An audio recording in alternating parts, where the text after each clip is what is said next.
One imagine a world dominated by cold, unyielding gods, like Athena, Tyr, and Ma'at, beings who enforce strict order, where laughter is a sign of weakness and joy is treated as a distraction.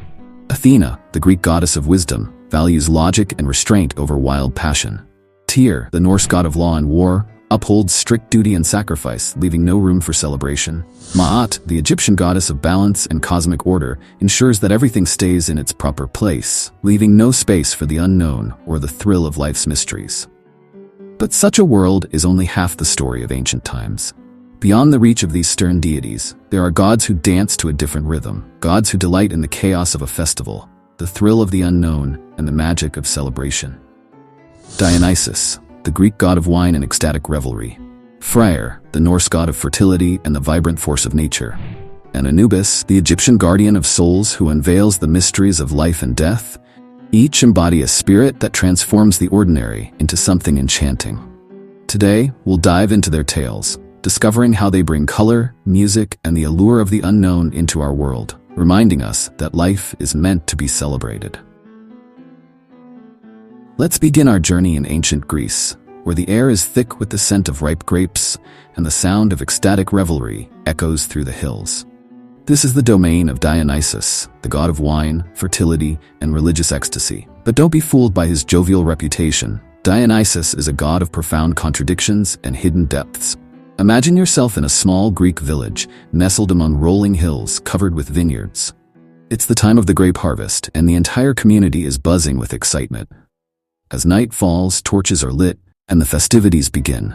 Women and men, their faces flushed with wine and excitement, dance wildly to the rhythm of drums and flutes. This is no ordinary party. It's a Dionysian ritual, where the boundaries between the mortal and divine blur. At the heart of this frenzied celebration stands a figure that seems to shimmer between human and divine form. Sometimes he appears as a beautiful youth with flowing locks adorned with ivy leaves, other times as a mature, bearded man with a crown of vine leaves. This is Dionysus himself, the god who brings both liberation and madness. But who is Dionysus, really? His story begins with a divine scandal. Zeus, the king of the gods, fell in love with a mortal woman named Semele. Hera, Zeus's jealous wife, tricked Semele into asking Zeus to reveal himself in his true divine form. The sight of Zeus's thunderbolt-wielding glory was too much for Semele, and she was burned to ashes. But Zeus managed to save their unborn child, sewing the fetus into his own thigh to complete the gestation. This unusual birth set the tone for Dionysus's entire existence, a god caught between worlds, never fully belonging to either the divine or mortal realm. Perhaps this is why he became the patron of theater, that magical art form where reality and illusion dance together. As Dionysus grew, he discovered the secrets of winemaking and brought this gift to humanity. But this was no mere beverage. In Dionysus's hands, wine became a sacrament, a key to unlocking the doors of perception and communing with the divine. Imagine yourself taking part in one of the god's sacred rituals. As the wine flows freely, you feel your everyday concerns melting away. The music seems to penetrate your very being, and suddenly you're moving in ways you never thought possible. Your senses heighten, colors become more vivid, and for a brief, glorious moment, you feel connected to everything and everyone around you. This is the essence of Dionysian ecstasy, a state where the individual ego dissolves, and one experiences a profound sense of unity with the universe. But beware, Dionysus is not a god to be trifled with. Those who resist his call to abandon control and embrace the chaotic flow of life often meet tragic ends. Take the story of King Pentheus, who tried to ban the worship of Dionysus in Thebes. The god drove the women of the city into a frenzy, and Pentheus's own mother, in her madness, tore her son limb from limb. This dark side of Dionysus reminds us that his gifts come with a price. The ecstasy he offers can lead to madness, the liberation to destruction. He is a god of paradoxes. Life and death, joy and sorrow, wisdom and folly all swirl together in his intoxicating presence. Here's an interesting fact that might surprise you. Despite his association with wild parties, Dionysus was also revered as a god of resurrection and rebirth. In some myths, he descends into the underworld to rescue his mortal mother Semele and bring her back to life. This connection with death and renewal links him to our other gods in unexpected ways, as we'll soon discover. As we leave the Dionysian revel behind, take a moment to reflect on the god's teachings. In a world that often demands rigid control and conformity, perhaps we could all use a touch of Dionysian abandon now and then. When was the last time you truly let go, lost yourself in music or dance, and felt that spark of divine madness? 2. Freyr, the golden god of peace and plenty. Now, let's journey north to the mist-shrouded fjords and verdant forests of Scandinavia. Here we encounter a god who at first glance seems the very antithesis of wild Dionysus. This is Freyr, the Norse god of peace, fertility, and prosperity. But don't be fooled by his serene demeanor.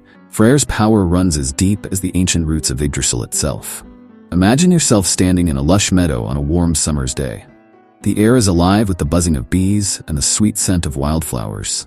In the distance, golden fields of barley sway gently in the breeze, promising a bountiful harvest. This is Freyr's domain, a realm of abundance, growth, and harmony. Unlike the dramatically born Dionysus, Freyr's origins are shrouded in mystery. He belongs to the Vanir, an ancient race of gods associated with nature, fertility, and wisdom. Legend has it that Freyr, along with his twin sister Freya, was sent to live with the Aesir, the main pantheon of Norse gods, as a hostage to seal a peace treaty. But Freyr's charm and benevolence soon made him one of the most beloved deities in Asgard. Picture a great hall in Asgard, its walls gleaming with gold and its rafters echoing with the laughter of gods. In walks Freyr, his presence immediately lightening the mood. He's often depicted as a strikingly handsome young man, with hair as golden as the wheat in his fields and eyes as blue as a midsummer sky. But it's not just his appearance that captivates. There's an aura of warmth and generosity about him that puts everyone at ease. Freyr's most famous possession is Skidbladnir, a magical ship that can fold up small enough to fit in a pocket, yet expand to carry all the gods of Asgard. Imagine the possibilities. This ship, always blessed with a favorable wind, represents Freyr's gift of smooth sailing, both literally and metaphorically. In life, as in seafaring, Freyr offers his followers the promise of fair weather and prosperous journeys. But Freyr is more than just a fair-weather friend. He's also a powerful protector of his people. In one famous myth, Freyr gives up his magical sword which could fight on its own for the love of a giantess named Gerd. This act of sacrifice for love showcases Freyr's gentle nature, but it also foreshadows his role in Ragnarok, the Norse apocalypse.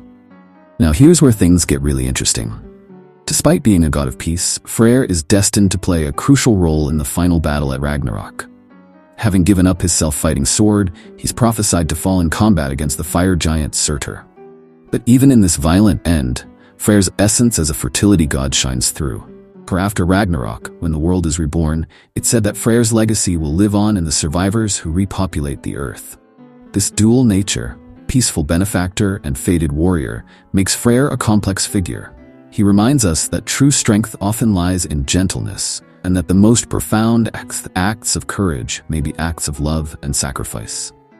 Let's take a moment to consider how Freyr's energy manifests in our lives. Think about the times when you've experienced unexpected abundance, when problems seem to solve themselves, or when you felt an inexplicable sense of peace and well-being. These could be seen as touches of Freyr's blessing. Here's an interesting fact about Freyr that often gets overlooked. He was also associated with kingship and good governance. In ancient Sweden, kings were sometimes seen as embodiments of Freyr, responsible for ensuring peace and plenty for their people. This connection between divine benevolence and earthly leadership offers an intriguing model of power, one based on nurturing and providing, rather than dominating.